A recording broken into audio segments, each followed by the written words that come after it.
Bonjour à tous. Frédéric Osser, Catherine, médecin du réseau Morphée, et Catherine Toby, deuxième médecin coordinateur du réseau Morphée. alors bienvenue à ce deuxième webinaire de l'année du réseau Morphée. Premier webinaire, c'était Mission Morphée sur les bases du sommeil des grands. Et aujourd'hui, on vous invite à un voyage dans le sommeil des bébés. Donc, si vous voulez nous poser des questions, n'hésitez pas à le noter dans le chat et nous y répondrons à la fin du webinaire, qui pourra être aussi rediffusé. Vous pourrez le regarder en replay. Il y aura les liens sur le site du réseau Morphée et également sur tous les réseaux sociaux. Vous pouvez vous abonner et nous suivre tout le long de l'année.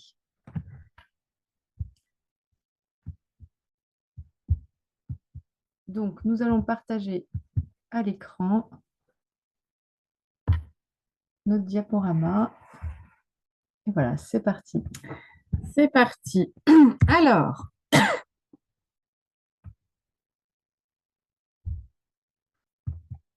oui, mais notre plan de vol ne bouge pas.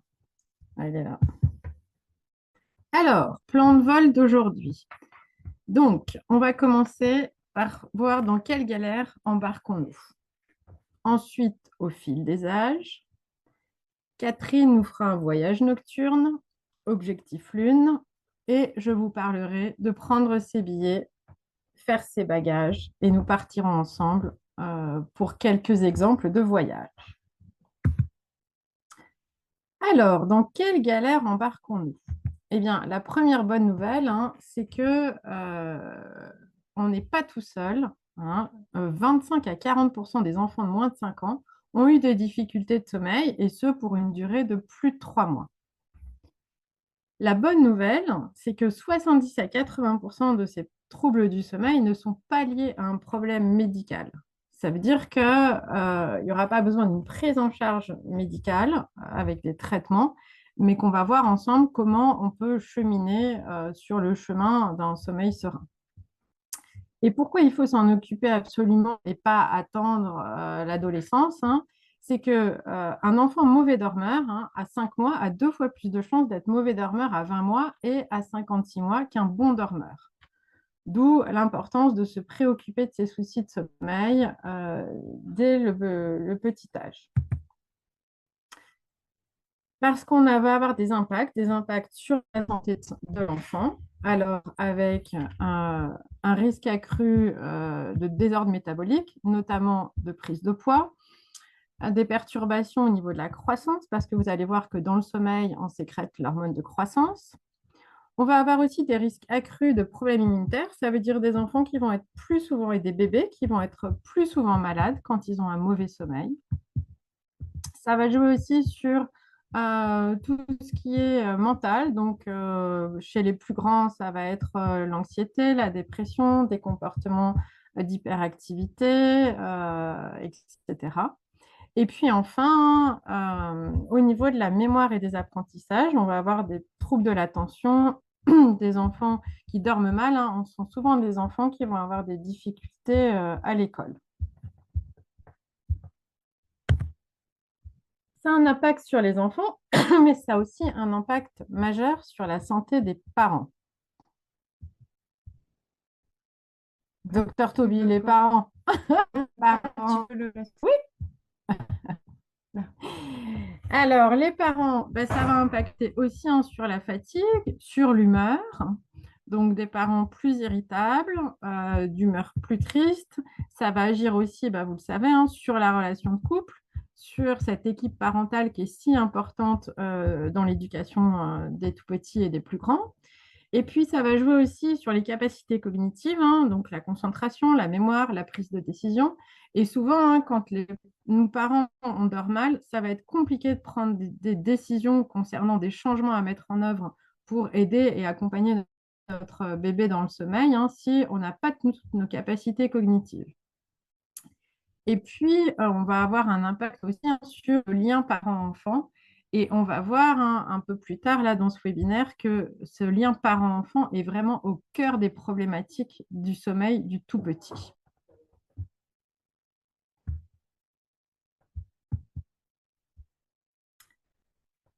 Alors, au fil des âges, donc le sommeil va évoluer tant dans sa durée que son organisation tout au long de notre vie et plus particulièrement les premières années de vie. Donc, au tout début, à la naissance, on parle de rythme ultradien.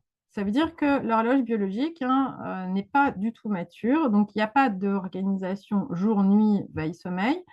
Il y a une alternance de périodes d'éveil et de périodes de sommeil tout au long des 24 heures. Et puis, petit à petit, cette horloge biologique va mûrir et le rythme veille-sommeil va s'organiser avec un sommeil qui va se concentrer de plus en plus sur le temps de nuit et des siestes en journée. Donc, on va voir juste après. Et puis, petit à petit, un sommeil qui va devenir exclusivement nocturne pour ne plus laisser place du tout à des temps de sommeil diurnes. Donc, ça, c'est vraiment des repères très schématiques. Chaque bébé est différent, chaque enfant est différent et chaque adulte est différent, tant dans le temps de sommeil que dans l'aspect couche tôt, lève tôt, couche tard, lève tard. Mais en moyenne, on peut dire qu'un bébé à peu près vers 6 mois dort aux alentours de 15 heures la nuit, avec des variations de plus de 2-3 heures entre petits grands dormeurs. Donc, il ne faut vraiment pas se fixer là-dessus pour savoir si votre bébé dort suffisamment. Et à 6 mois, en général, on a 3 ou 4 siestes dans la journée, une le matin, une d'après-midi, puis souvent une en fin d'après-midi. C'est à peu près vers l'âge de 1 an que la dernière sieste de l'après-midi disparaît et qu'on a un bébé qui dort autour de 14 heures la nuit et à peu près avec 2 siestes. Et puis, généralement, vers 2 ans, il restera plus qu'une sieste avec un temps de sommeil de nuit aux alentours de 13-14 heures. En général, à plus de 5 ans, on n'a plus besoin de sieste et l'enfant dort en moyenne autour de 10 heures par nuit. Donc, les cycles de sommeil vont progressivement s'allonger avec l'âge et les siestes donc, vont disparaître, mais peuvent ensuite réapparaître quand on va manquer de sommeil et notamment chez nos adolescents en privation de sommeil. Catherine, voyage nocturne. Donc, allons-y avec notre bébé qui a l'air tout confortable sur... Ça, c'est encore à toi. Alors, je garde la main. Alors, comment ça s'organise ce voyage nocturne? Donc, à la naissance, on va avoir ce qui sera les précurseurs du sommeil du plus grand. Donc, on va avoir un sommeil agité, un sommeil calme et puis ce qu'on va appeler un sommeil indéterminé.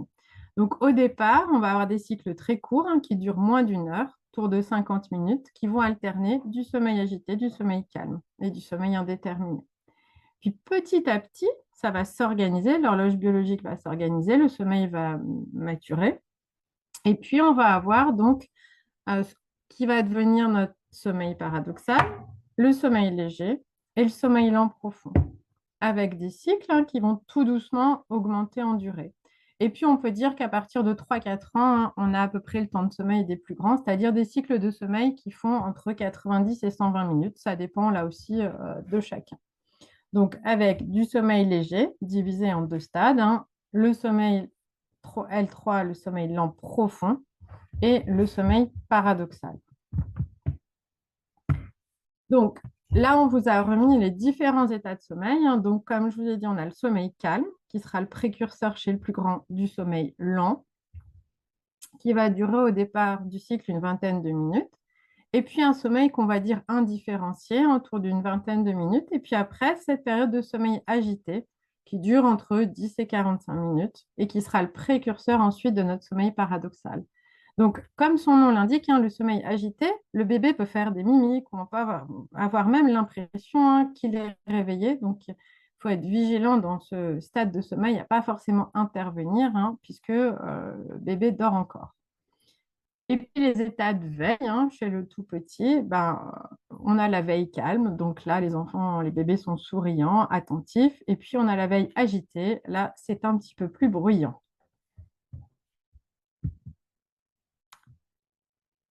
Et tout ça hein, va conduire progressivement à l'organisation donc, des cycles de sommeil, comme ça va être chez l'adulte. Avec donc un cycle de sommeil qui débute toujours de la même manière. On va s'endormir en sommeil lent très léger. Ça, c'est notre premier stade de sommeil. Donc là, euh, on écoute tout ce qui se passe. Je vais vous le redétailler plus tard. Ensuite, si tout va bien, on va passer en sommeil lent léger stade 2. Donc, c'est un petit peu plus profond. On s'enfonce un petit peu dans le sommeil avant d'atteindre le sommeil lent profond, qui est vraiment le sommeil euh, là où on a vraiment une impression de sommeil. Et ensuite, on termine un cycle avec du sommeil paradoxal. Et puis, ce qui est capital, hein, c'est qu'avant d'enchaîner un nouveau train de sommeil, on va avoir un petit temps d'éveil. Donc, ce petit temps d'éveil, il existe entre chaque cycle de sommeil. Ça veut dire qu'une nuit d'un bébé, d'un enfant et même d'un adulte, hein, ce n'est pas une nuit continue. C'est-à-dire qu'entre les cycles de sommeil, on va avoir des petits temps d'éveil. Alors, je suis partie. Donc, dans le détail, donc ce sommeil lent très léger, c'est vraiment le premier wagon. On commence juste à piquer du nez. On commence un tout petit peu à perdre la notion de son environnement. Et ensuite, si tout va bien, si l'environnement est tranquille et serein, alors on va passer au sommeil lent léger, stade 2, un petit peu plus stable. Là, on entend encore hein, ce qui se passe autour de nous, mais on ne comprend plus grand-chose. On commence vraiment à partir dans le sommeil, mais c'est encore un sommeil très fragile. Donc, le moindre bruit hein, peut nous sortir de cet état. Et puis, si tout va bien, on va passer donc au sommeil lent profond. Là, ce sommeil lent profond, hein, c'est vraiment le sommeil où on a vraiment une impression de sommeil. Le cerveau est entraîné par des ondes lentes. Donc, tout le monde a vraiment l'impression d'être profondément endormi et on est moins facilement réveillable. Et puis, dernière phase, le sommeil paradoxal. Donc, dans ce sommeil paradoxal, hein, on l'appelle paradoxal parce que les muscles n'ont plus de tonus, donc on ne bouge plus.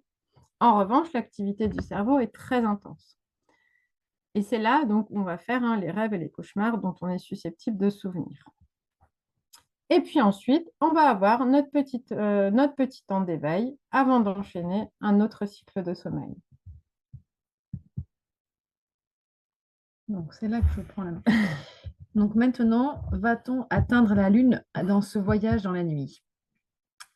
Donc, déjà, ces sommeils dont Frédéric vient de vous parler, à quoi servent-ils? Donc, pour l'instant, ce qu'on connaît de la science, hein, les deux plus importants, c'est le sommeil lent profond et le sommeil paradoxal. Le sommeil léger, on ne sait pas exactement à quoi il sert, mais on pense quand même qu'il a des fonctions, mais on n'a pas réussi à le prouver entièrement. Pour l'instant, donc, ce que l'on connaît du sommeil lent profond, mais qui est valable aussi pour l'adulte, pendant ce sommeil lent profond, c'est vraiment le sommeil de la récupération physique. Donc, on récupère, on va le voir après. C'est là qu'on recharge nos batteries en énergie physique, qu'on nettoie aussi le cerveau. Donc là, il y a vraiment en fait dans le liquide en fait dans lequel baigne notre cerveau tout un tas de déchets qui sont mis dedans. Et c'est donc très important pour la récupération neuronale. Et c'est dans cette période-là, qui est en début de nuit, qu'on fabrique l'hormone de croissance. Donc ça, on en parle beaucoup pour les enfants, mais elle est valable aussi chez l'adulte et elle sert, bah, comme le nom l'indique, à grandir, mais aussi à être plus fort au niveau immunitaire et à réparer nos cellules tout le long de notre vie. Donc, comme je le disais, le deuxième sommeil qu'on connaît bien, c'est le sommeil paradoxal. Donc, comme disait Frédéric, c'est le paradoxe parce qu'on a une activité cérébrale intense et le corps qui ne bouge pas. Et donc, dans cette activité cérébrale intense, il va se passer beaucoup de choses. Donc, c'est là qu'il y a eu la maturation du cerveau hein, qui continue à se structurer neurologiquement. Euh, on rêve beaucoup plus et on fait plus de cauchemars. Ça nous permet de traiter les émotions. Et donc, c'est là, et c'est pas forcément de l'ordre psychanalytique, hein, mais en fait, tout ce qui s'est passé dans la journée, en fait, le cerveau va le retraiter, autant en termes d'émotion, mais qu'en termes aussi de mémorisation, et il va trier les informations qui sont importantes, qui ne le sont pas, et les ranger un peu dans les bonnes cases. C'est comme si vous rangez toute votre maison et que vous savez que c'est là, à cet endroit-là, que vous avez trouvé ce que vous avez mémorisé. Donc, c'est très important pour les enfants de dormir parce que tout ce qu'ils ont acquis dans leur évolution, en fait, ils vont vraiment le consolider et renforcer leur mémoire dans ce sommeil-là. Donc maintenant que vous êtes très fort maintenant sur les différents types de sommeil, on va voir un petit peu comment on arrive à alterner en fait ce rythme entre être réveillé et être endormi. Donc ça, c'est un grand mystère, mais qui en fait n'en est pas un. Donc comment on fonctionne? Avec deux systèmes qu'on appelle un système homéostasique et un système circadien. Donc, c'est des bons mots scientifiques. Mais en fait, le premier, ce qu'on appelle la pression de sommeil, qui est peut-être un peu plus facile à percevoir, mais c'est vraiment le système de recharge des batteries, comme je disais tout à l'heure, sur le sommeil lent profond. Donc, je le détaille après. Et donc, le système circadien, lui, c'est un système vraiment de tout un tas d'horloges internes. C'est des mots qu'on emploie souvent dans le langage courant. Et donc, vous voyez en fait tous ces zonages qui sont entremêlés, mais visualisez ça si c'était des hormones ou des protéines qui se fabriquent toutes à la même heure. Et on va voir comment ça se fabrique. Donc, la pression de sommeil. Donc, comment ça se passe? Ben, ça, c'est quand même très simple et vous l'avez tous perçu dans votre vie, c'est-à-dire que le matin, quand vous avez fait une bonne nuit, vous repartez avec des batteries bien chargées, vous êtes en forme et au fur et à mesure de la journée, on se dépense, on est actif et bien du coup, on se fatigue et notre batterie baisse, comme notre téléphone. Et après, dans la nuit et surtout sur le sommeil profond, nos batteries se rechargent. Donc le deuxième rythme, le deuxième système biologique, c'est les rythmes circadiens. Circadien, ça veut dire alternance de jour et de la nuit. Et donc, comme je le disais, il y a beaucoup de protéines, d'hormones qui sont fabriquées à des heures régulières et aussi des fonctionnements internes comme la température, la fréquence cardiaque, qui vont varier régulièrement dans la journée. Et donc, tout ça est totalement synchronisé et il va nous permettre en fait que toutes les planètes sont alignées à une certaine heure pour pouvoir s'endormir. Tout ça est aussi très contrôlé par des facteurs externes et en particulier par la lumière. Et donc, c'est ce qu'on voit sur le petit cône sur la gauche, où quand la lumière est présente, ça empêche la fabrication au niveau de la glande pinéale, qui a une petite structure au milieu du cerveau, d'une hormone qui s'appelle la mélatonine. Et la nuit, en fait, quand la lumière baisse, du coup, la mélatonine va pouvoir être fabriquée. Donc, c'est tout l'enjeu des écrans qui nous empêche de fabriquer ça, voilà. Même chez le tout petit. Et donc, tout ça est influencé par ce qu'on va faire la journée. Et donc, les synchroniseurs de l'horloge, il existe pour tout le monde, mais même le bébé. Le bébé qui ne travaille pas, qui ne se lève pas pour aller faire du sport, etc., lui aussi, il a des synchroniseurs externes qui sont déjà les repas, hein, puisque, voilà, puis en plus, ils évoluent au fur et à mesure des âges. Mais tout ça, ça va influencer en fait les sécrétions d'hormones pour la digestion, par exemple. Après, il y a toutes les interactions sociales, hein, parce que vous allez le stimuler cognitivement en jouant avec lui ou en étant à la crèche avec les autres bébés. L'activité physique, et on voit bien en fait au fur et à mesure qu'il va se dépenser physiquement, en fait, ben, il va se fatiguer comme nous dans la journée. Et après, il y a l'exposition à la lumière qui effectivement est important. Et faire faire la sieste, par exemple, on va le voir après en poussette, est très important. D'autant plus qu'on est dans des pays où, et en particulier l'hiver, où il peut y avoir moins de lumière. Donc vous avez vu déjà les parents de pays nordiques sortent beaucoup les enfants, même s'il fait très froid, pour justement les exposer à la lumière. Donc maintenant, on va faire nos bagages. On sait où on va aller sur la Lune et qu'est-ce qu'on va emporter avec nous pour pouvoir faire dormir bien notre bébé. Donc, l'environnement est très important. On va vous dire des choses qui vous paraissent évidentes, mais c'est quand même important de le rappeler. La température, vous l'avez tous entendu, mais effectivement, il faut plutôt avoir une température fraîche pour plein de raisons, entre autres la mélatonine qui se fabrique plutôt à cette température-là. Pas de consommation de tabac dans l'environnement du bébé, jour et nuit, hein. Donc, on fume à l'extérieur, pas avec l'endroit où le bébé va dormir, où il habite. Pas de consommation d'alcool ou de drogue pour les parents, parce qu'il ne s'agirait pas que vous soyez en moitié endormi en fait au moment où le bébé a besoin de vous ou voilà, de le blesser. Les animaux, c'est pas dans le lit du bébé, même pour les grands enfants. Un matelas ferme avec un drap housse et une gigoteuse, ça on a dû vous le dire à la maternité, mais on le rappelle. Plutôt dormir sur le dos. Les cheveux pour les plus grands attachés. Et des doudous, c'est très bien, mais après, il ne faut pas non plus qu'ils envahissent la, le lit. Bon, attends. Alors, est-ce qu'on a, suite à cette première partie, quand même, est-ce qu'on a des questions ou peut-être c'est le moment de faire un petit point avant de partir vers un peu le cœur de notre webinaire, hein, qui est la provision de sécurité. Alors, est-ce dans le sommeil paradoxal qu'on rêve? Ben oui, absolument, hein. Je pense que peut-être ça a été posé avant que. Mais oui, enfin, en tout cas, c'est le sommeil de rêve où les rêves sont les plus élaborés. On rêve en fait dans tous les stades de sommeil, hein, probablement, mais dans les autres stades de sommeil, c'est un rêve très frustre, donc en général, on n'en garde pas de souvenirs. Donc, quand on parle de souvenirs de rêve, c'est issu du sommeil paradoxal.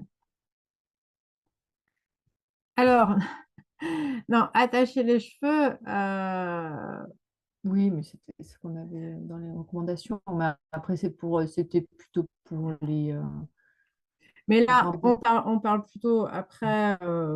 C'est les recommandations qu'on vous a remis. Après, honnêtement, là, on dit bébé et de ses trois petits cheveux. Donc, oui, je crois qu'il dis-moi, tu as y des a. gens qui ont des enfants qui ont des... Mais bon. Il ne s'agirait pas qu'ils partent, voilà, et puis c'était après savoir avec quoi on les attachait. Le but, c'était aussi de faire attention de ne pas avoir des lacets, en fait, qui peuvent faire mal au bébé. En fait, l'idée, c'est vraiment d'un environnement de sommeil épuré, hein, vous l'aurez compris, pour qu'il n'y ait pas ni de risque d'étouffement chez le tout petit, ni de gêne pour se retourner, etc. C'était plutôt ça. Est-ce que vous avez d'autres questions, remarques sur cette première partie avant Bon. qu'on attaque? Ok.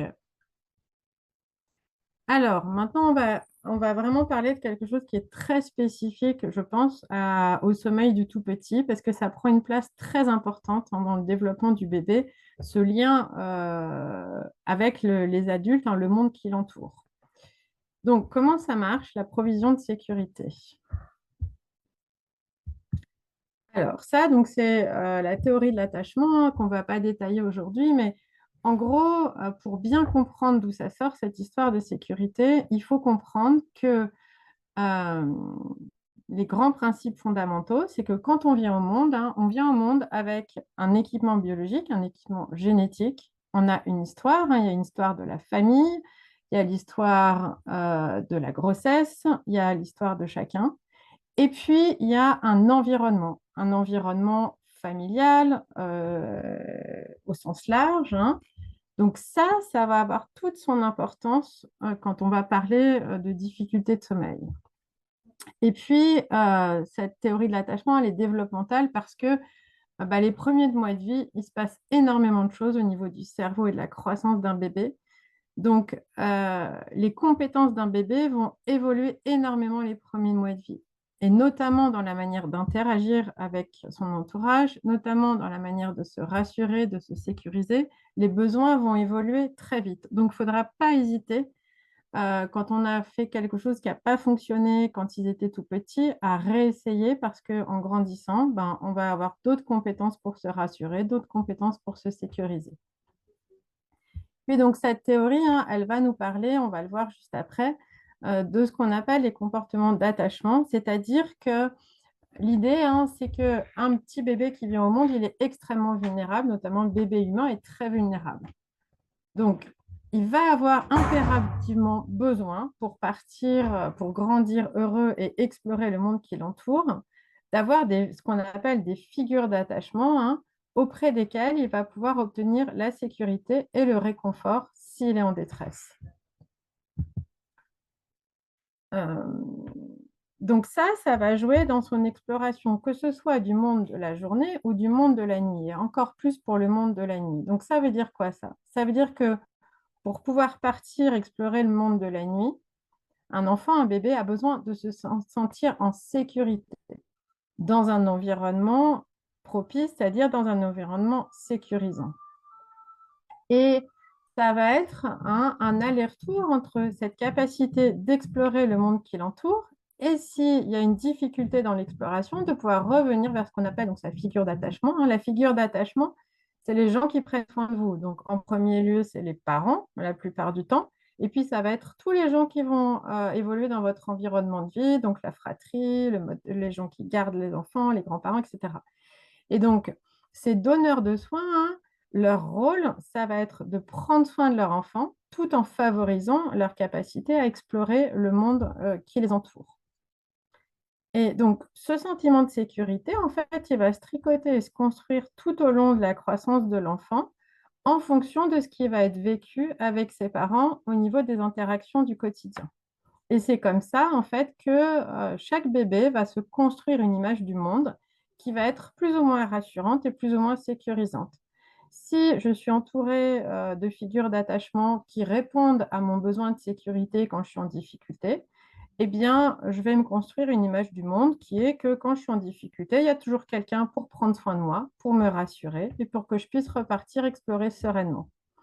Si en revanche, mes figures d'attachement ne sont pas disponibles pour tout un tas de raisons, hein, qui peuvent être simplement que peut-être mes figures d'attachement ne vont pas très bien et ont déjà du mal à prendre soin d'elles, donc c'est plus compliqué de prendre soin des autres, eh bien à ce moment-là, je vais soit apprendre à me débrouiller tout seul et puis arrêter de demander de l'aide, ou alors soit je vais demander de l'aide encore plus fort. Donc je vais pleurer encore plus fort parce que personne ne me répond ou on me répond de manière trop incertaine. Donc voilà un petit peu comment ça marche. Et donc là, hein, ce qu'on appelle le cercle de sécurité qui nous permet vraiment une grille de lecture, hein, pour interpréter ces difficultés de sommeil et ces allers-retours entre je peux explorer le monde de la nuit et si je suis en difficulté, je sais que ma base de sécurité, c'est-à-dire mes figures d'attachement, hein, vont être là pour me réconforter, me protéger et m'inciter à repartir explorer. Donc soutenir mon exploration. Euh, et ne pas l'empêcher. Donc, c'est ce qu'on va voir, c'est quand même en fait un juste équilibre entre être suffisamment rassurant et sécurisant pour permettre à l'enfant de découvrir le monde qui l'entoure et notamment la nuit, entre deux cycles de sommeil, hein, de se rendormir euh, en ayant puisé dans sa propre réserve de sécurité. Donc là, je vous ai mis un extrait, hein, d'un bouquin. Donc, je trouve que vraiment là, tout est expliqué là-dedans. Donc, je vais juste vous le lire et puis après, on pourra le commenter, hein. Mais l'endormissement implique de renoncer à la réalité qui nous entoure et en particulier au sentiment de sécurité que donne la présence des parents. Il existe donc un lien clair entre capacité à s'endormir et degré de tranquillité et de sécurité intérieure. Si l'enfant voit le sommeil comme un état sécurisant, il s'endormira facilement. Et enfin, le degré de confiance que le parent transmet au bébé quand il est réveillé joue un rôle dans cette perception. Donc là, vous avez plein de choses importantes, hein. Quand on part dans le monde du sommeil, même si on est présent quand notre bébé s'endort, hein, de toute façon, quand on dort, on est finalement tout seul. D'accord? Donc, ça implique quand même de partir explorer le monde de la nuit et de renoncer au monde de l'éveil, hein, qui est avec la présence des parents. Et puis, plus on a donc cette petite provision de sécurité qui s'est faite tout au long de la journée, plus ça va être facile de partir dans l'exploration du monde du sommeil. Donc, le sommeil, hein, vous l'aurez compris, en fait, se construit dans les interactions de la journée qui vont permettre de partir ensuite en sécurité avec un petit sac à dos de sécurité bien rempli le soir, hein, pour son grand voyage de la nuit. Et enfin, alors ça, l'idée n'est pas d'être culpabilisant, mais l'idée est juste d'offrir une grille de lecture, hein. La manière dont nous, parents, on va transmettre au bébé ce niveau de confiance, hein, dans sa capacité à explorer tout seul ce monde du sommeil, eh bien, ça va jouer un rôle énorme aussi dans cette histoire d'attachement et d'exploration du monde de la nuit.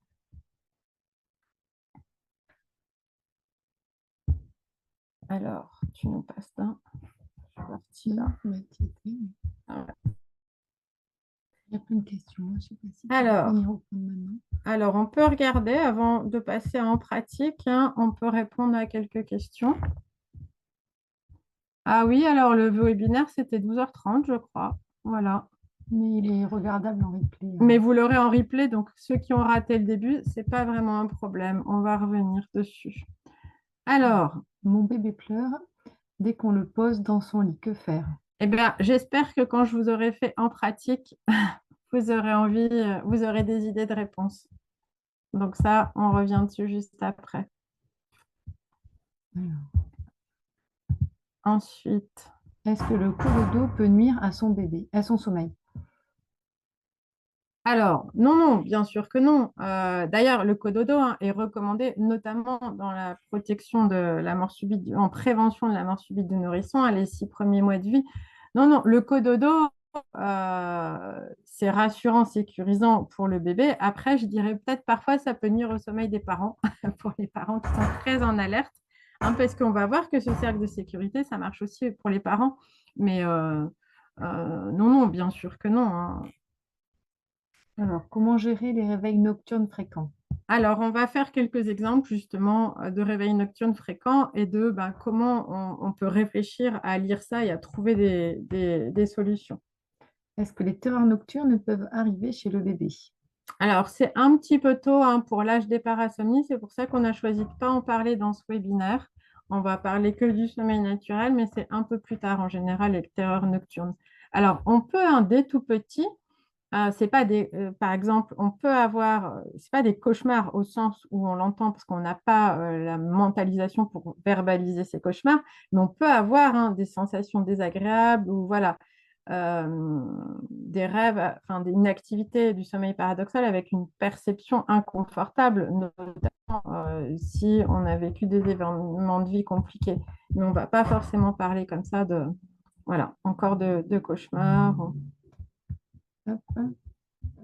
Alors, où suis-je? Le sommeil agité, bébé qui bouge, qui gémit, qui grogne, est-il un problème? Alors, le sommeil agité, vous avez vu, hein, c'est un des 2 stades de sommeil du tout petit. Donc, ce n'est pas un problème, c'est une manière du dormir du bébé. Voilà.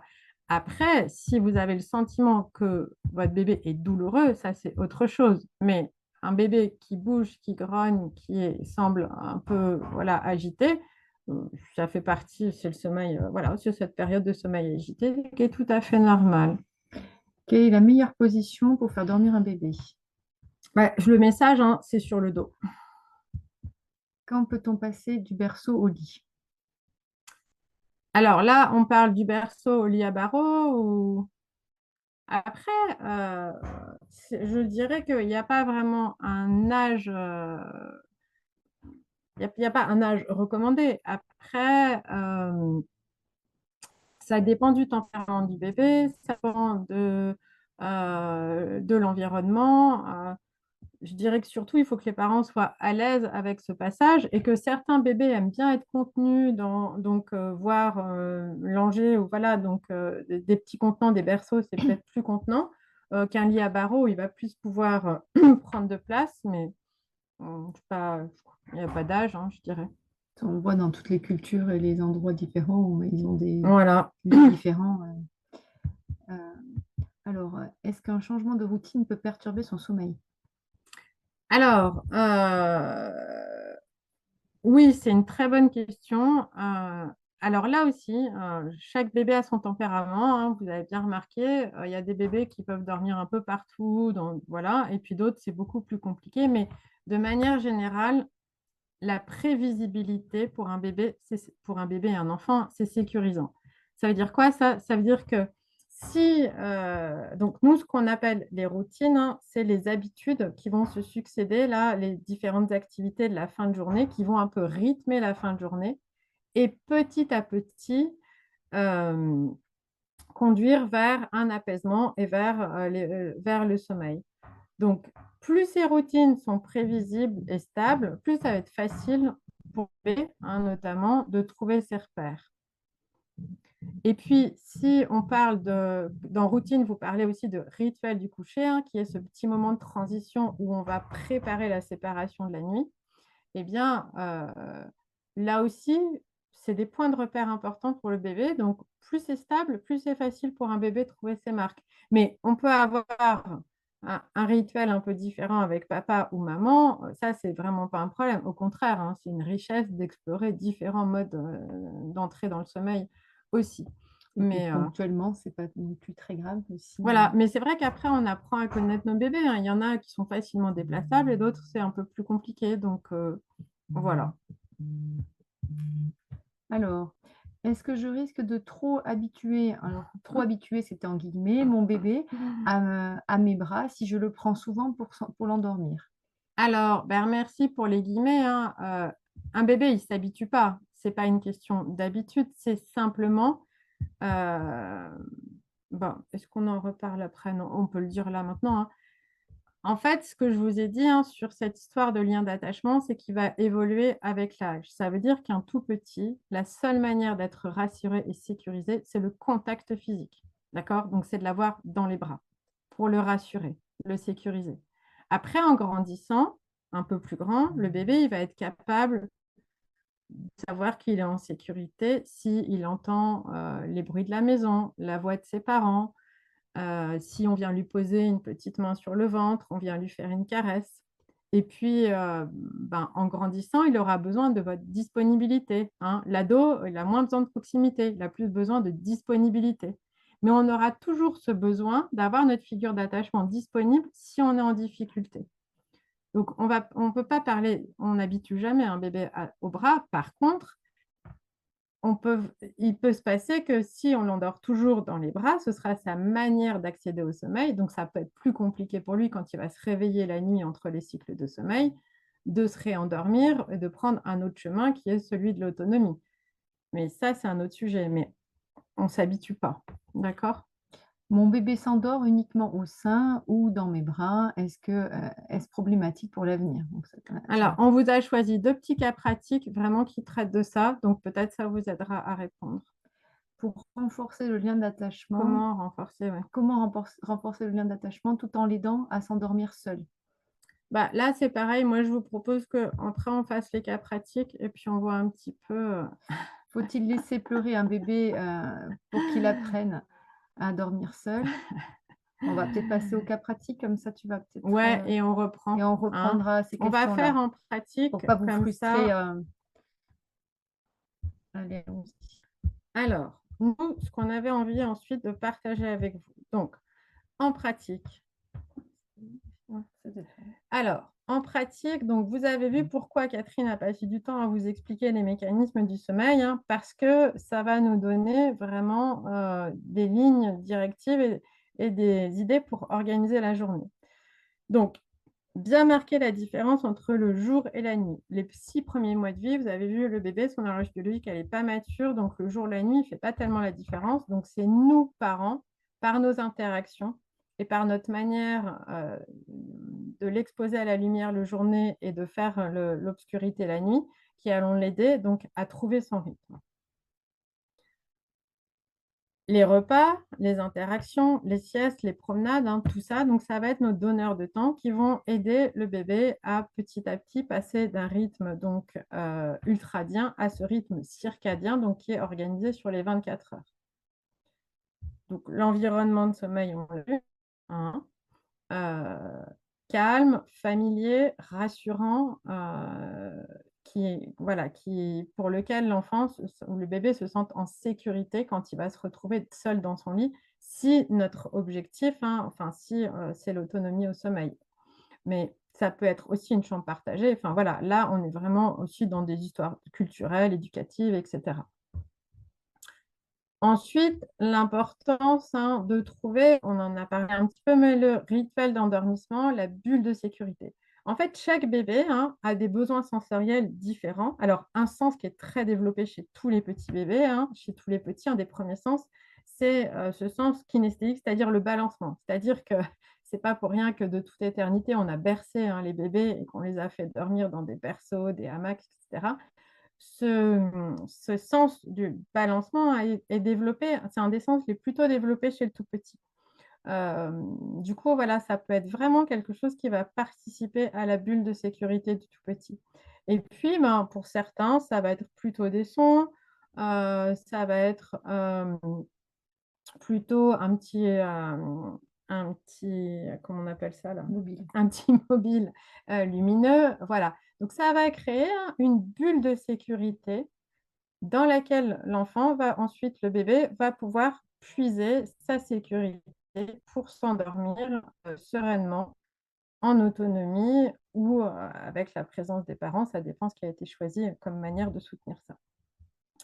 Ensuite, quelque chose de très important, vraiment, mais ce qu'on appelle l'équipe parentale. Donc, si on a la chance d'avoir un papa, une maman ou deux figures adultes qui s'occupent de vous, eh bien, c'est très important que cette équipe parentale soit soudée euh, pour donner des réponses qui sont cohérentes et pour que le bébé voilà, puisse se rassurer avec des limites ou des attitudes qui sont attendues. Parce que ce que je vous ai dit, c'est que vraiment, les bébés, ils n'aiment pas l'imprévisibilité, c'est très insécurisant pour eux. Donc, c'est rassurant de savoir que on va répondre si je suis en difficulté et on va répondre, si possible, de manière adaptée. Mais c'est pas grave de se tromper. Ce que nous dit l'attachement, c'est que le problème n'est pas de se tromper, le problème, c'est si on ne réajuste pas. Donc voilà, on peut hésiter, il pleure, qu'est-ce que je fais? On peut hésiter sur la conduite à tenir, mais l'important, c'est après de réajuster, de voir si on a laissé pleurer un petit peu parce qu'on pense qu'il est en train de chercher son sommeil et que voilà. Et puis au bout d'un certain temps, on se dit, ben non, là, visiblement, il ne cherche plus son sommeil, c'est compliqué, je vais le prendre, je vais le rassurer, on va faire un câlin, voilà. En tout cas, tout ça avec une équipe parentale le plus solide possible. Et puis, faut bien penser que s'il y a des choses qu'on ne comprend pas, il peut y avoir dans le sommeil des douleurs. Alors, chez le tout petit, on va souvent avoir des problèmes de reflux gastro-œsophagien, des problèmes d'intolérance ou d'allergie aux protéines de lait de vache. On peut avoir aussi des otites, donc il ne faut pas hésiter à en parler aux médecins qui suivent votre bébé pour savoir s'il n'y a pas quelque chose dans ces nuits, en fait, qui est source d'inconfort et de douleur et qui l'empêcherait d'enchaîner les cycles de sommeil.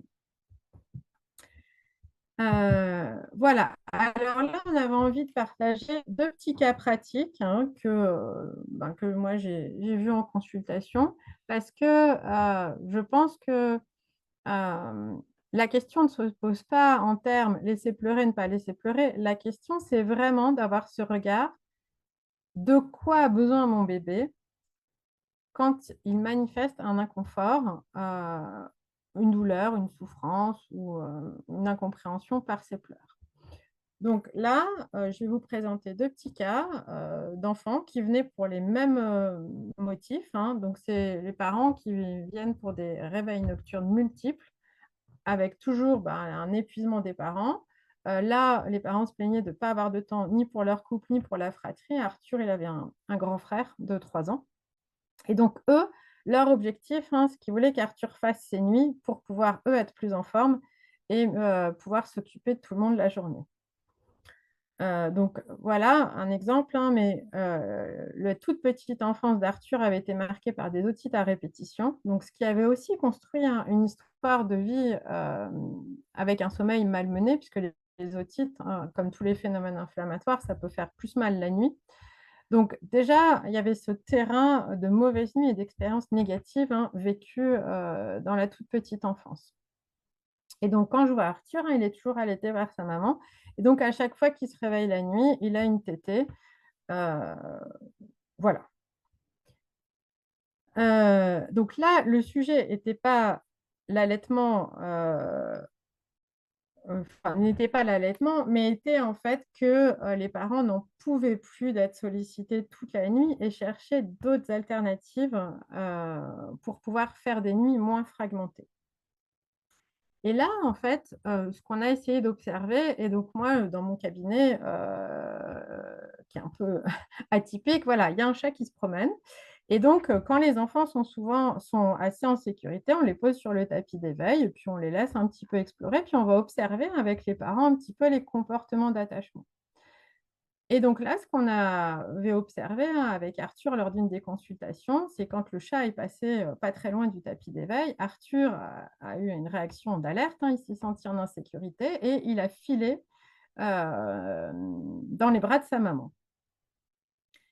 Et puis quand il était dans ses bras, donc vraiment très agité, en pleurs, très inconfortable, tout de suite, il a cherché le sein de maman parce que, sa manière à lui de se sécuriser, de se rassurer, c'était la tétée. Et puis, on a réfléchi ensemble avec maman, on s'est dit: «Est-ce que là, le niveau d'alerte d'Arthur vraiment, reflète une très grosse difficulté? Est-ce que vraiment là, c'est terrible ce qui arrive, maintenant qu'il est dans les bras de maman, que le chat est à l'autre bout de la pièce, est-ce qu'on pourrait réfléchir à d'autres manières, à d'autres comportements d'attachement? C'est-à-dire, est-ce que plutôt que la tétée, est-ce qu'on pourrait avec un câlin ou un contact physique, apporter cette sécurité à Arthur pour qu'ensuite il puisse repartir explorer, hein, l'environnement? Et au début, hein, la maman était vraiment inconfortable avec cette idée et puis elle a vu que finalement, à force que j'explique cette possibilité, cette stratégie, et bien finalement Arthur déjà, s'était pleuré beaucoup moins fort avec beaucoup moins d'intensité et finalement, il a suffi d'un petit câlin et Arthur est reparti explorer tranquillement sur le tapis d'éveil. Et donc, c'est ce qu'on a essayé de transposer, hein, dans le monde de la nuit. C'est-à-dire que ajuster en fait nos réponses, nos comportements d'attachement au niveau d'alerte de l'enfant, mais pas forcément de nous parents. C'est-à-dire que s'il y a une grande insécurité, peut-être qu'il faut un grand réconfort et que pour Arthur, le grand réconfort, c'est la tétée. Mais peut-être qu'il y a s'il y a un petit niveau d'insécurité, hein, et ben, peut-être qu'il faut un petit réconfort, c'est-à-dire juste un petit câlin, un contact physique, une réassurance. Hein, c'est cette métaphore avec le camion de pompiers. Vous imaginez que si vous déplacez toute une caserne de pompiers pour un tout petit feu, alors qu'un petit pompier tout seul, là, avec sa lance à incendie aurait suffi, eh bien notre bébé, il va percevoir que, ouh là, si on déplace tout ce monde-là, c'est que vraiment, il y a un grand danger.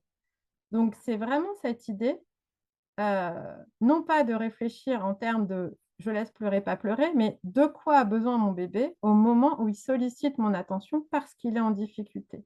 Et ben, peut-être qu'il a juste besoin d'une petite réassurance parce qu'il est un petit peu inquiet ou peut-être qu'il a besoin d'une grande réassurance. Donc je pense que toute la difficulté, c'est plutôt dans ce décodage des pleurs et on n'a pas le mode d'emploi, hein, personne. Mais là aussi, un message, c'est que vraiment, ben, les parents, faites-vous confiance parce que les meilleurs connaisseurs de votre enfant, c'est quand même les parents, hein, beaucoup plus que les intervenants de santé, qui sommes là. Nous, on est là pour expliquer, décoder, comprendre ensemble, explorer, hein, mais voilà, donc faites-vous confiance, hein, pour percevoir ce niveau d'alerte et de quoi a besoin ce bébé pour se rassurer et pour retrouver sa sécurité et son autonomie. Donc ça, c'est notre premier cas, un petit Arthur et ensuite ah, quel boulet! Et ensuite, je voulais vous parler de Zoé. Alors, elle est beaucoup plus petite. Zoé, elle a 5 mois et les parents viennent pour la même raison, des multiples réveils nocturnes, hein, avec un bébé allaité à chaque réveil. Les parents sont épuisés et en plus, ils sont complètement en désaccord, hein, sur la manière de gérer le sommeil. Donc papa, lui, il trouve que culturellement, Zoé, elle est toute petite, donc vraiment, il faut surtout rien changer. De toute façon, maman a voulu allaiter, donc qu'elle assume, hein, ne changeons rien, c'est bien comme ça. Maman, elle en peut plus. Maman, elle a repris le boulot à temps plein. C'est papa qui garde exclusivement, Zoé parce que papa, depuis le covid, il a plus de travail. Donc du coup, il s'occupe de Zoé toute la journée et maman, elle va partir, travailler à temps plein. Donc elle est partie de 8 heures du matin à 19 heures. Donc voilà. Donc elle est absolument épuisée et elle n'a qu'un désir, elle, c'est faire ses nuits. Alors, le contexte, hein, l'histoire, l'environnement de Zoé, c'est un peu compliqué quand même parce que cette grossesse, elle n'était pas du tout prévue. Elle est tombée au mauvais moment pour maman, hein, qui était en recherche d'emploi. Donc, c'était vraiment pas ce qu'elle souhaitait. Mais bon, finalement, voilà,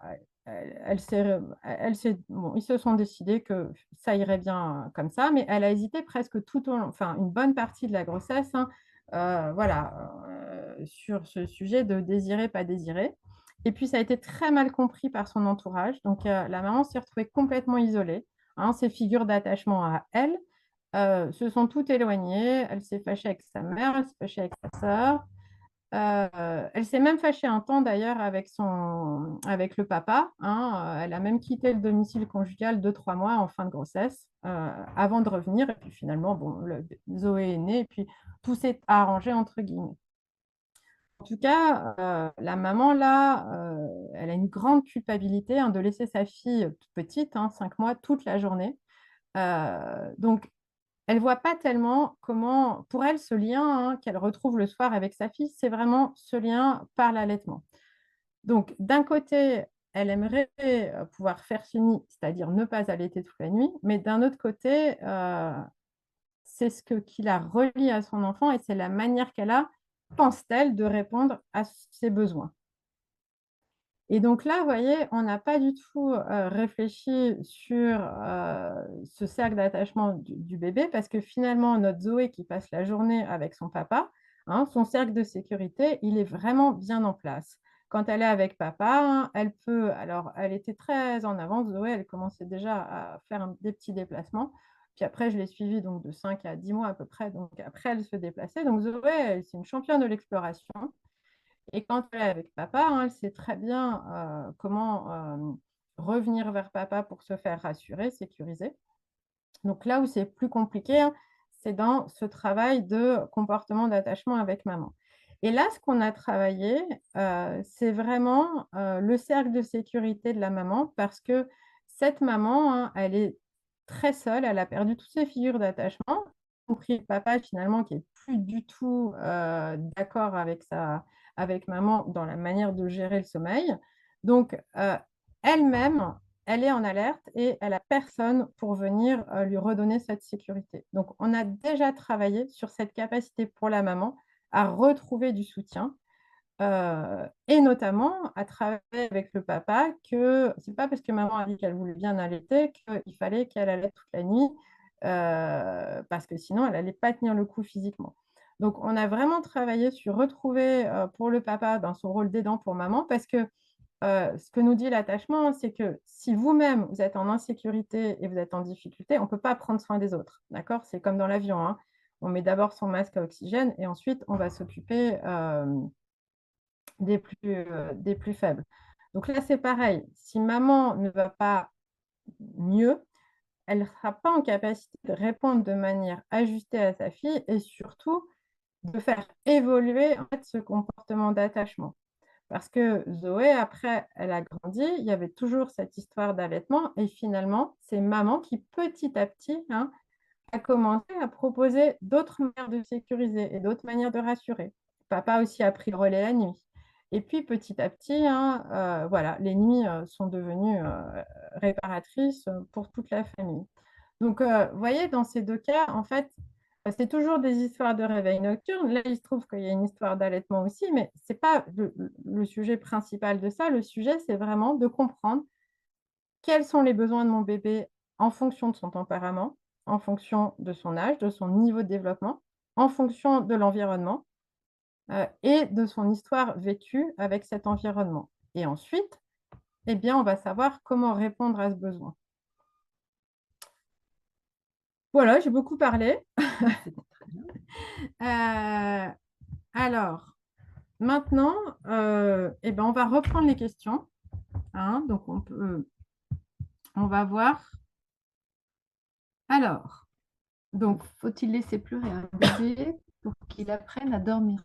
Donc, vraiment, je crois que ce n'est pas en ces termes qu'il faut se poser la question. On sait très bien hein, que laisser pleurer un bébé insécurisé, ça va être nuisible à tout, à son développement, à sa capacité à sécuriser, etc. etc. Donc, on ne laisse pas pleurer un bébé pour qu'il apprenne à dormir seul. On accompagne un bébé, mais un bébé, sa seule manière d'exprimer, comme il n'a pas la parole, hein, même les très précoces, il va pleurer. Donc, c'est plutôt dans la manière dont on interprète et dont on accompagne ses pleurs que ça va se jouer.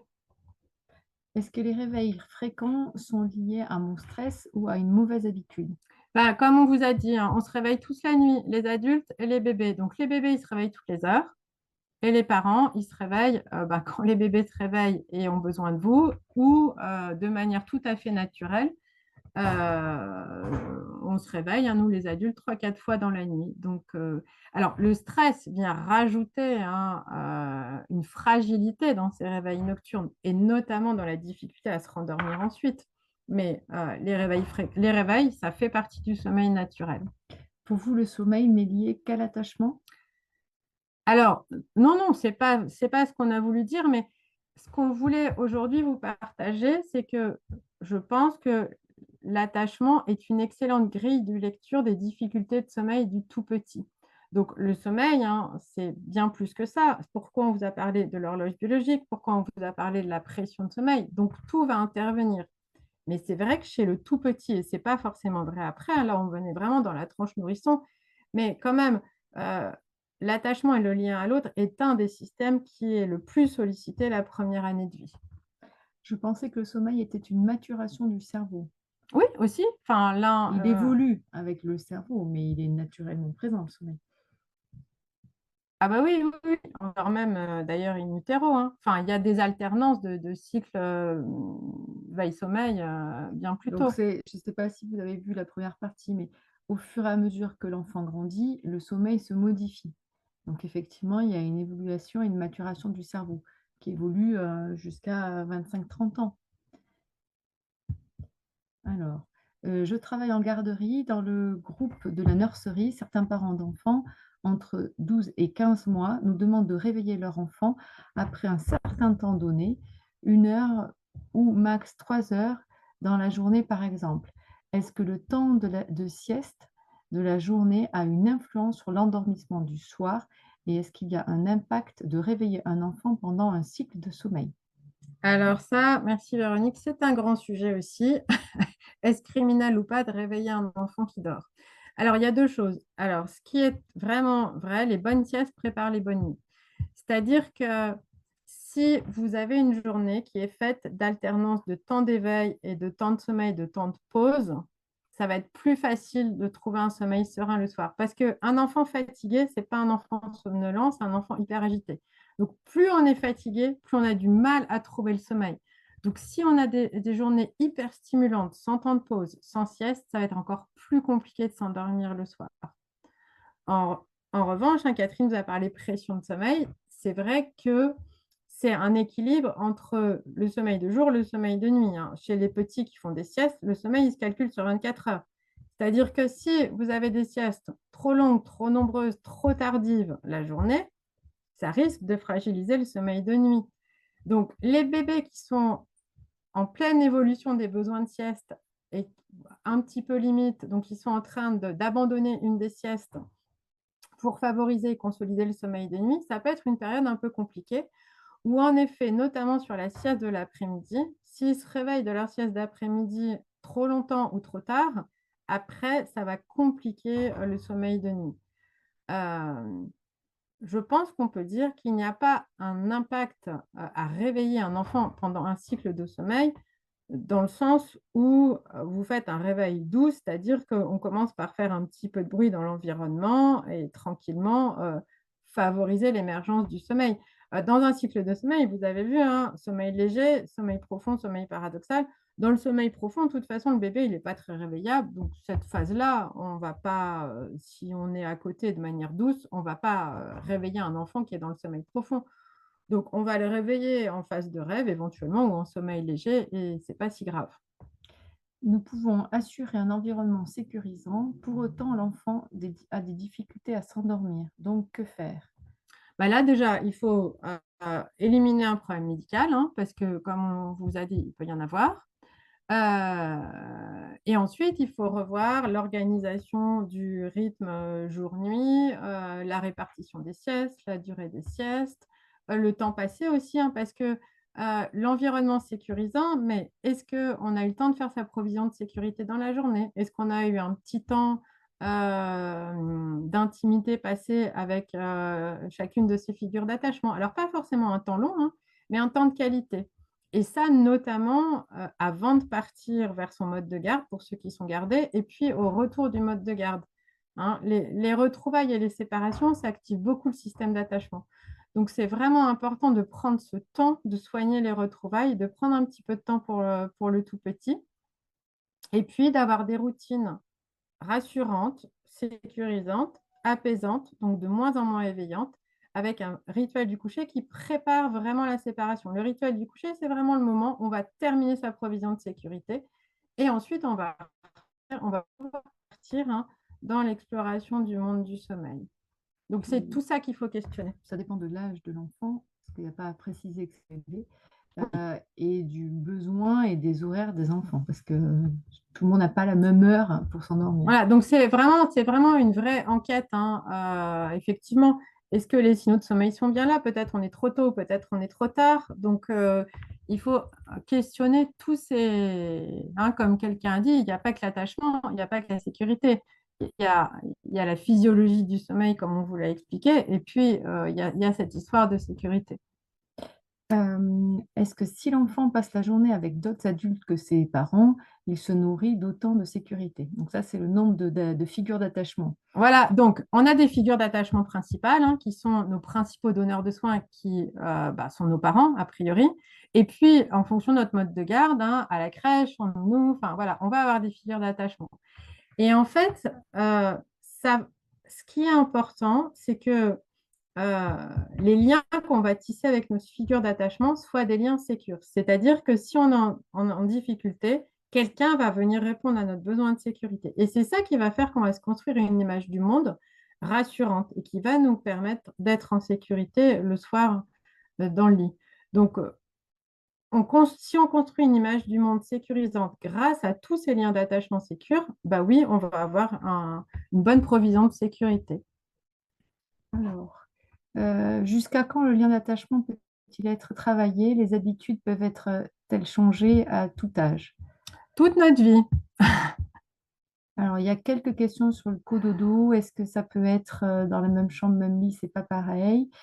Attention, le cododo peut Alors, aussi engendrer des accidents domestiques. en fait, moi, quand je dis cododo, ça veut dire maintenant, en plus, j'ai vu que les parents avaient souvent des petits lits qui se flippaient. Cododo, c'est pas dans le lit parental, hein. Oui, les recommandations, c'est vraiment d'avoir le berceau ou le lit de cododo à côté du lit parental, mais pas l'enfant au milieu du lit parental, justement pour tout ce que vous avez dit, de risque voilà, d'étouffement, etc.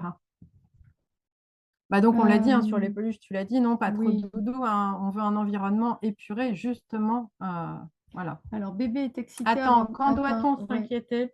Non? mais oui, enfin, D'accord. bébé est excité avant de dormir. Que proposer avant?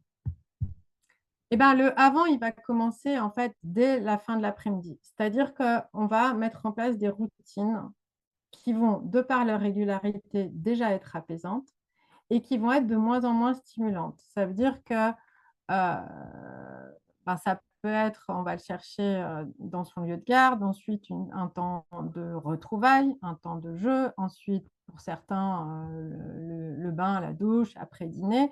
Après, on fait un temps partagé, mais un temps calme. Et une fois ce temps calme, on va faire le rituel du coucher, qui va être aussi un moment voilà, de dernière provision de sécuriser, et ensuite au lit. Donc, mon fils a 10 jours. À partir de quel âge peut-on débuter les rituels et l'endormissement autonome? Alors, le rituel, en fait, il n'y a pas dès sa naissance, hein. Après, chaque parent est différent, mais dès la naissance, en fait, on peut habituer le bébé, enfin, on peut lui proposer des petits repères. Alors, l'endormissement autonome, je ne crois pas qu'il faille réfléchir en ce sens. Comme vous avez vu, ça dépend de tellement de choses. Vous avez des parents qui disent, moi, dès la sortie de la maternité, il faisait ses nuits. Donc, entre guillemets, il avait acquis cet endormissement autonome. Mais un tout petit bébé, il a avant tout besoin de sécurité, de réassurance. Plus en fait on va construire cette bulle de sécurité tout petit, plus ils vont être autonomes ensuite. Donc, il y a une question de culture aussi, hein. Dans certaines cultures, ben, on fait du cododo jusqu'à très tard et chacun voilà, a sa manière aussi d'éduquer et en fonction de son vécu, de sa culture. Et puis pour d'autres, on veut favoriser l'autonomie au sommeil plus tôt. Donc ça dépend du tempérament, mais quand même, pas de précipitation, hein. Un tout petit, il a quand même encore énormément de besoin de contact physique, hein, dans ce cercle de sécurité. Encore une petite question donc sur la sécurité. Quels sont les autres moyens que l'allaitement et les câlins pour apporter de la sécurisation à notre bébé? Ben, on peut chanter une chanson, on peut bercer, on peut, là, en fait, on va être dans tout ce qui est besoin sensoriel, hein. Donc, avec un niveau de contact qui va passer de l'allaitement au câlin, très comment dire? Très encadrant, Enveloppant. hein, enveloppant, à quelque chose de plus soft. On peut poser une main, on peut faire une petite caresse, voilà. Je pense que c'est. Hem Ouais, des questions sur l'évolution du sommeil. Alors, les plus grands, bah, c'est vrai qu'en fait, quand ils vont développer, à chaque étape, hein, en fait, du développement psychomoteur, c'est quand même un risque de traîner des petites turbulences au niveau du sommeil. Chaque fois que vous augmentez votre capacité, votre niveau d'exploration et que le monde s'ouvre à vous, hein, ça va être source de, ben, du coup, j'ai vraiment envie de partir dans l'exploration du monde de l'éveil et ça va être plus compliqué de renoncer au monde de l'éveil pour dormir.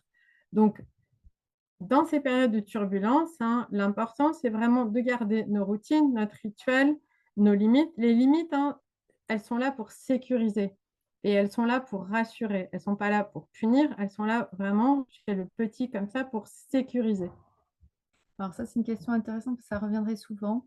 La différence d'endormissement entre la nounou avec qui la petite fille s'endort bien et finalement avec les parents avec un besoin de lecture et de biberon.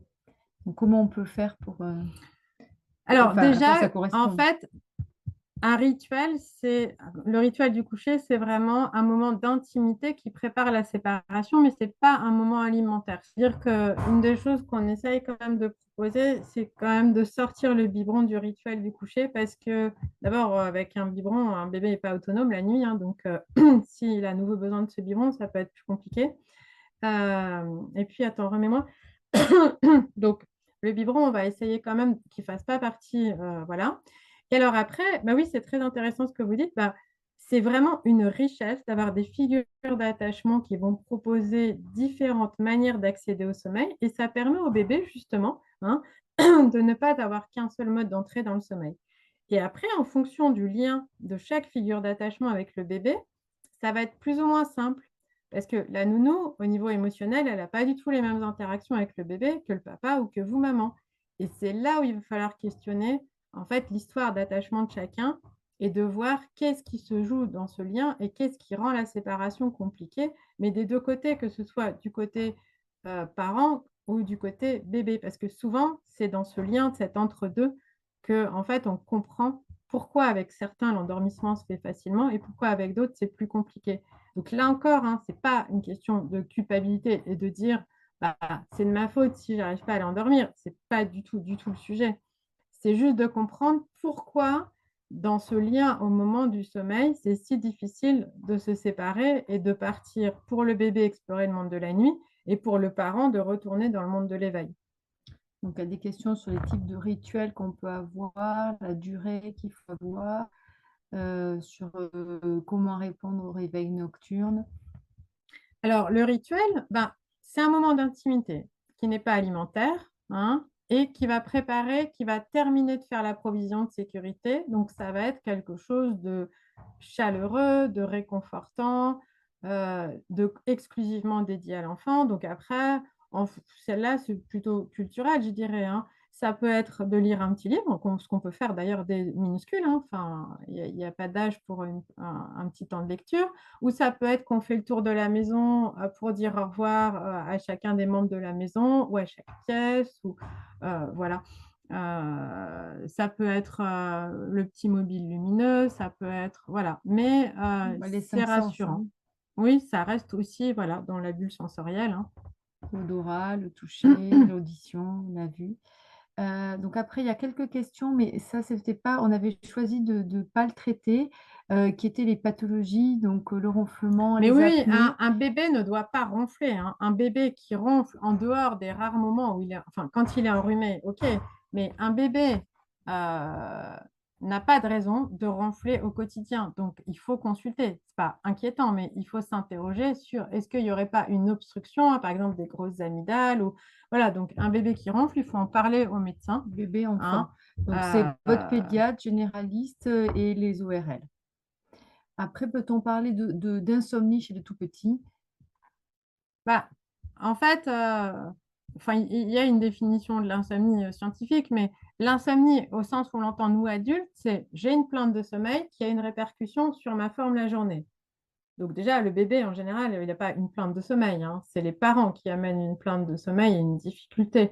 En fait, je pense qu'on devrait plus euh, de difficultés d'accès au sommeil, mais pas d'insomnie au sens propre. D'ailleurs, en général, les conséquences les plus néfastes, hein, c'est pour les parents. Parce que les bébés, avant d'aller à l'école, ils ne sont pas tellement mis en privation de sommeil. Donc, c'est les parents qui ont des retentissements majeurs, hein, plus que les bébés. Alors, on a encore 4 petites minutes, parce que ça a été très long. Pour les dernières infos, donc certains demandent si c'est en replay. Oui, ça sera en replay.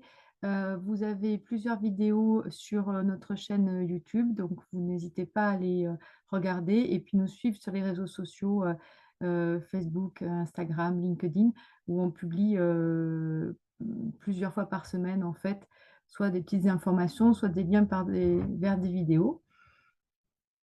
Voilà. Et puis, des consultations, est-ce que tu consultes à distance?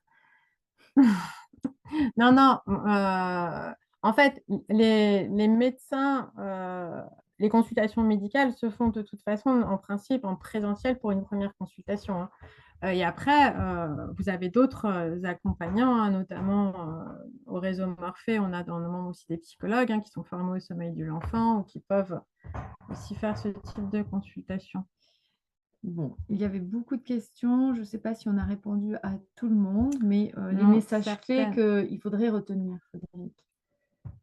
Les messages clés, c'est dans cette histoire de sommeil, on est vraiment une équipe. C'est-à-dire qu'il y a une équipe parentale et puis il y a la famille. Et donc, un des messages, c'est vraiment les parents, faites-vous confiance. Là, l'idée de ce webinaire, c'était de vous transmettre comment ça marche. Comment ça marche le sommeil, comment on se réveille beaucoup dans la nuit, c'est normal, hein, parce qu'on ne fait pas sa nuit comme ça en continu. Donc, comment ça marche le sommeil, comment ça marche le lien parent-bébé et comment ça fonctionne la sécurité, comment on doit réajuster cette sécurité en fonction de l'histoire de chaque famille, de l'histoire, mais on parle de l'histoire même ancienne, hein. Il peut y avoir des histoires transgénérationnelles, enfin, ça va remonter loin, de l'histoire de la grossesse, de votre histoire avec votre sommeil. Tout ça, ça va modeler notre manière de gérer le sommeil de notre bébé. Et c'est en s'interrogeant sur tout ça qu'on va comprendre en fait ce qui se joue dans les difficultés de sommeil et quelle est la réponse et quels sont les besoins à apporter. Donc, et pas hésiter à consulter si on ne comprend pas ce qui se passe, hein. Il peut y avoir des problèmes médicaux. Donc, je vous l'ai dit, ce n'est pas des problèmes spécifiques du sommeil en général chez le tout petit, hein. C'est plutôt des problèmes reflux, voilà, ou autres, ou des épisodes à répétition infectieux. Donc, il ne faut pas hésiter voilà, à en parler aussi. Merci beaucoup. Pour nous retrouver, donc je redis, hein, chaîne YouTube et les réseaux sociaux. Et puis vous verrez au fil de l'année, il y aura d'autres webinaires sur d'autres thèmes. Le précédent était au mois de mars, où là on parlait du sommeil de l'adulte. Donc n'hésitez pas à aller le regarder en replay. Écoutez, merci pour votre participation active et puis on vous retrouve bientôt. Au revoir. Bon après-midi.